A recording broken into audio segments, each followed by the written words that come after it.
The Starling. Billy sat on the end of his bed. Everyone in the dormitory seemed to be asleep, but Billy had never felt more awake.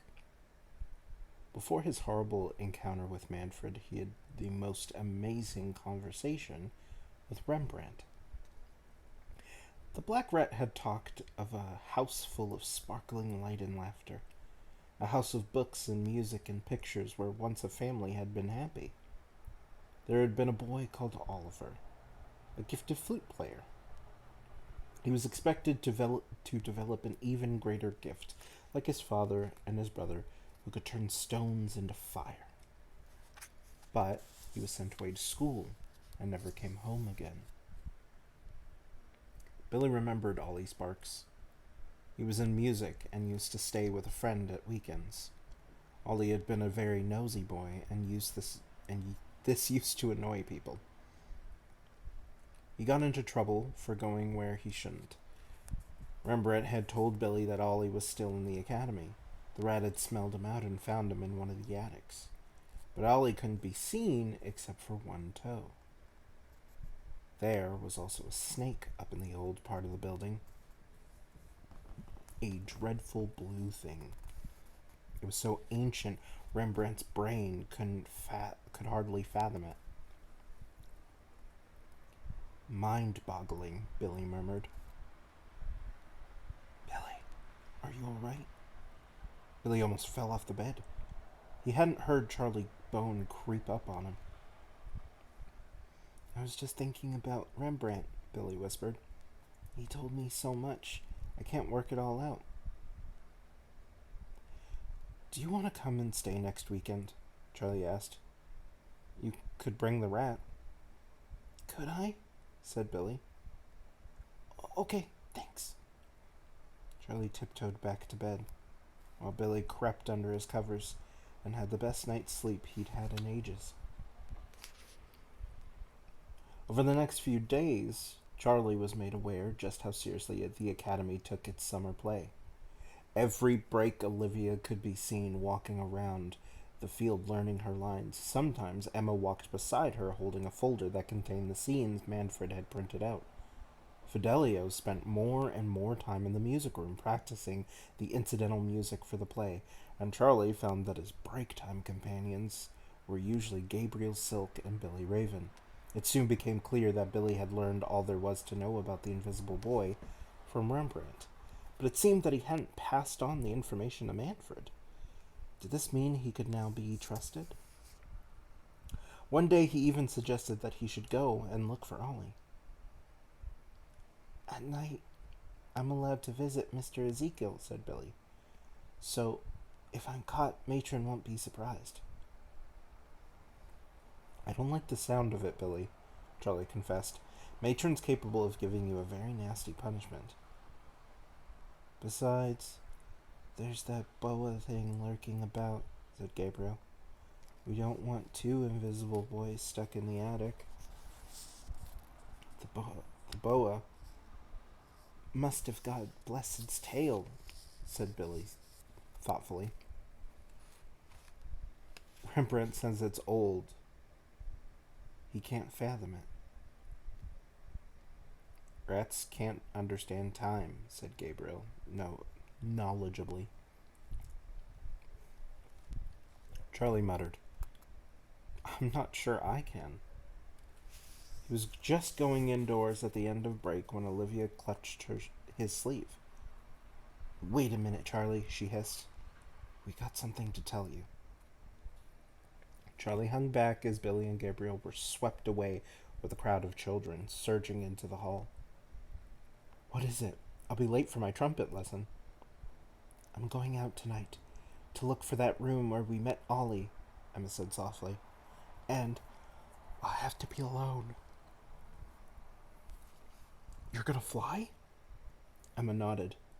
I can look in from the outside, maybe fly in if there's a window open. I don't think I can rescue him yet. I just want him to know that we're still trying. It'll be dark, said Charlie. How are you going to see?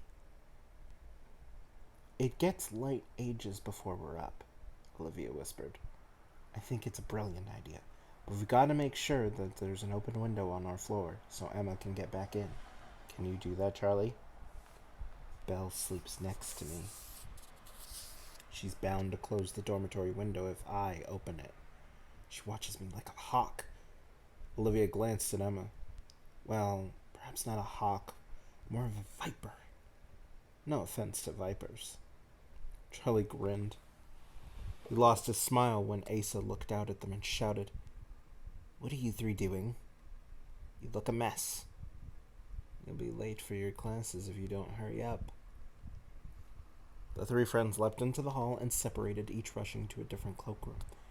Charlie managed to reach Mr. Paltry's wind room just before the old man turned up, complaining about all the extra work he had to do for the school play. "You don't need to worry, Charlie Bone," said Mr. Paltry. "It'll take years for you to reach the standard required for the school band." And he added in an undertone, "Probably never will." Charlie just grinned. Trumpet playing wasn't one of his priorities. Before supper that night, he met Gabriel and Fidelio coming out of the music room.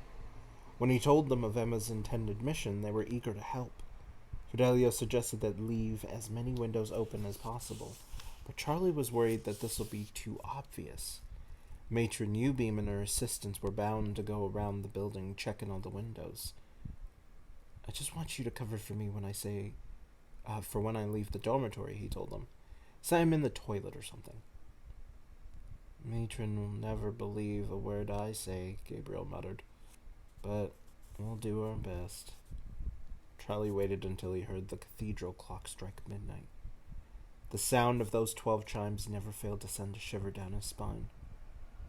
It was on the stroke of 12, 8 years ago, that his father Lyle had been put into a trance from which he couldn't wake. Manfred Bloor was responsible. Even as a small boy, he had tremendous power.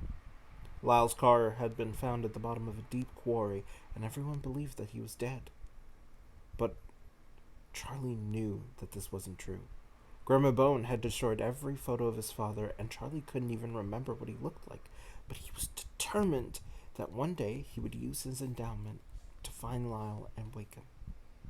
In the meantime, he would do everything he could to stop the Bloors getting their own way and ruining people's lives. Charlie got out of bed and crept to the door. It was pitch dark in the passage, and he kept close to the wall until he found the staircase leading to the girls' dormitories.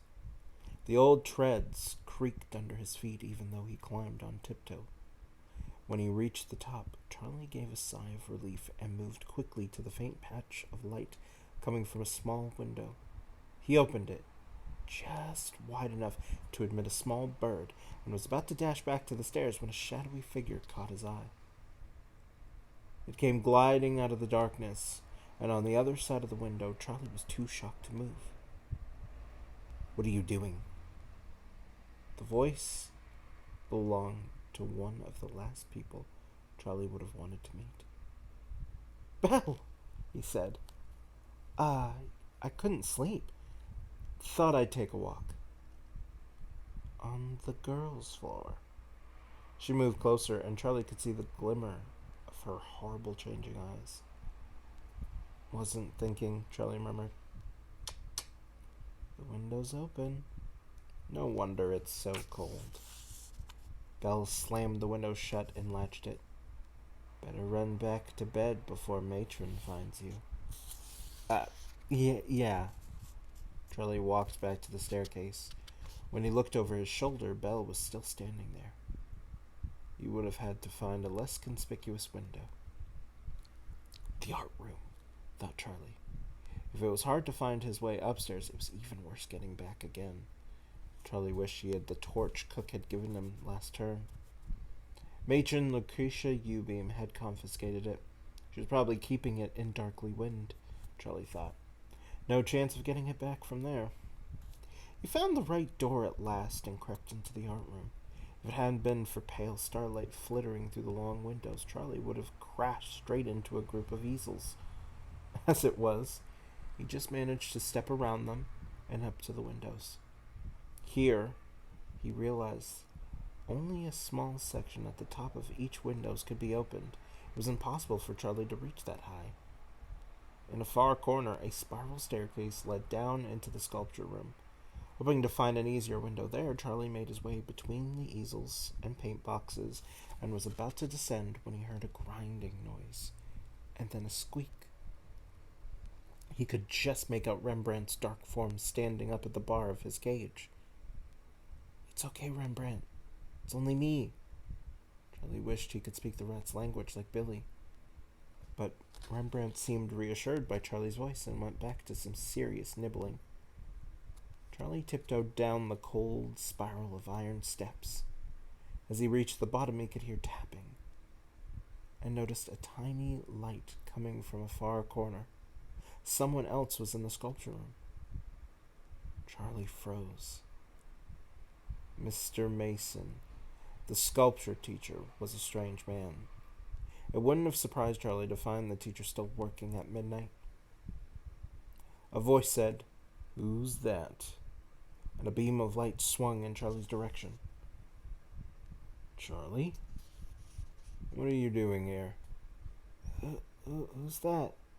stuttered Charlie. "It's me, Tancred. Lysander's here too." Oh.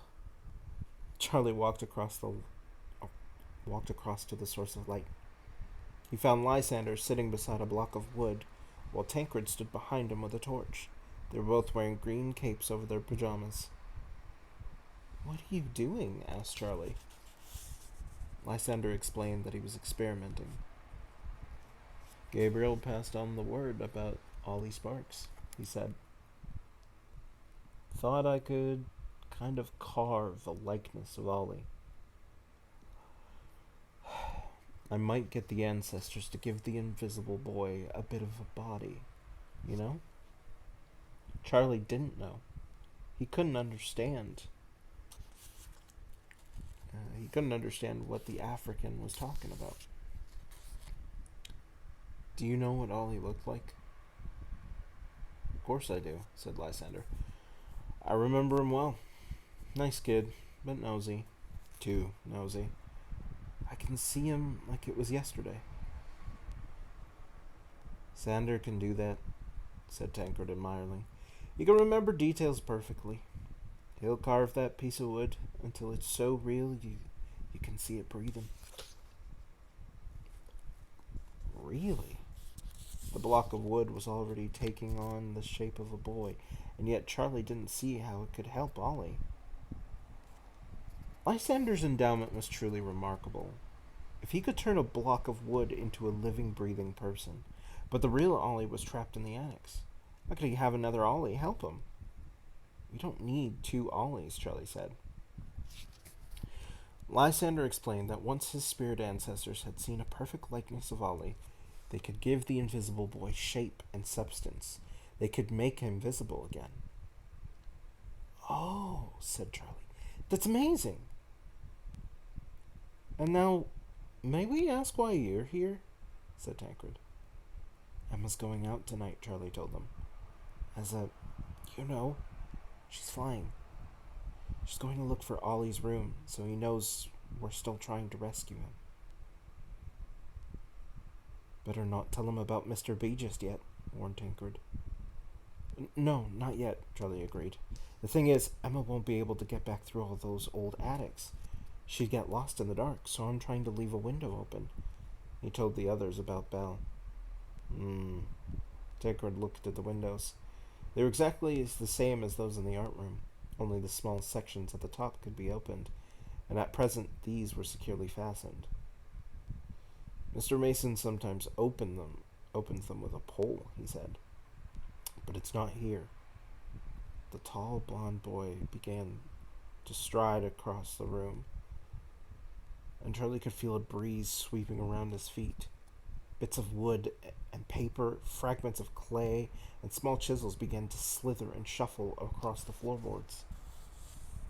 "Watch it, Tank," said Lysander. Okay. I'm focused," said Tancred. "Here we go." Finding an empty space at the center of the room, He spun around, his cape flying out like a green wheel. Charlie watched, mesmerized by the swirling starlight dust motes, until all at once Tancred's spinning shape came to rest. He raised his arms, pointing to the top of the window, and a bolt of pure icy wind left his fingers and soared upward. There was a sharp crack, and a pane of glass fell out. It dropped neatly into Tancred's upheld cape. "What about that?" he said proudly. "Perfection," said Lysander. "Out of this world," breathed Charlie. Tancred hid the pane of glass among a stack of boards standing against the back wall. Mr. Mason will never notice," he said. Charlie looked up at the empty window frame. "I wish we could watch her," he murmured. "I've never seen Emma fly or even become a bird." "Some things are better done in secret," Lysander said mysteriously. "I think we should pack up now and get back to bed, or we'll never wake up in the morning." Tancred led the way with his torch and up the iron spiral staircase and through the art room. Charlie's dormitory was only halfway down the passage, but with a whispered goodnight, the two older boys crept up to a dormitory at the far end. At that moment, Emma was opening a window in the corridor outside her dormitory. Before she flew, she had moments of terrible anxiety. She was never sure if her arms would become wings or if the wings would lift her off the ground. She had to close her eyes tight and think of a bird, and then believe in herself and in the ancestor who had passed on this strange gift. Tonight, Emma had chosen the form of a starling. Hidden by a tall cupboard, she began to shrivel and dwindle, becoming smaller and smaller, while the shiny, dappled feathers covered her body. She put the note she held in her mouth. When the transformation was complete, she lifted her wings.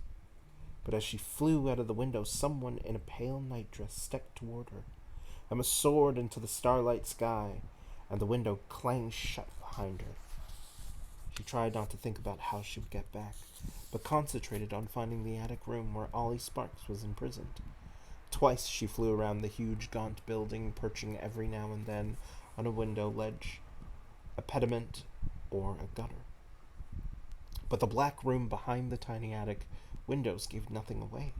Not a light, nor shadow, no rumpled bed, jam jars, or pink toes could be seen. So Emma flew down to the floor beneath the attics, and here she did see something. A candle-lit room where an old man propped up by a mountain of cushions sat in a four-poster bed. Emma had seen the dreadful wizened face before, when she too had been imprisoned in the attics. Old Mr. Ezekiel now wore a red nightcap, and a black velvet bed jacket covered in beads of shiny jet. He laughed to himself as his bony fingers traveled over the page of a huge black book, and Emma quickly flew on.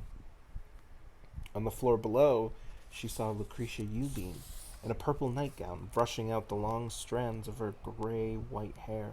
And further on, Emma found Manfred Bloor in a black robe, his dark hair released from its ponytail and hanging in thin cords around his face. He had his back to the window, but Emma could see his reflection in the long mirror he was gazing into.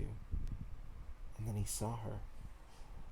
Manfred only saw a starling sitting on the ledge outside his window, but he stared at the bird's reflection and then swung around. Emma flew off, her heart beating wildly. She opened her beak and gave a shrill cry of alarm, and her note floated away on the wind. He knew it was me, thought Emma.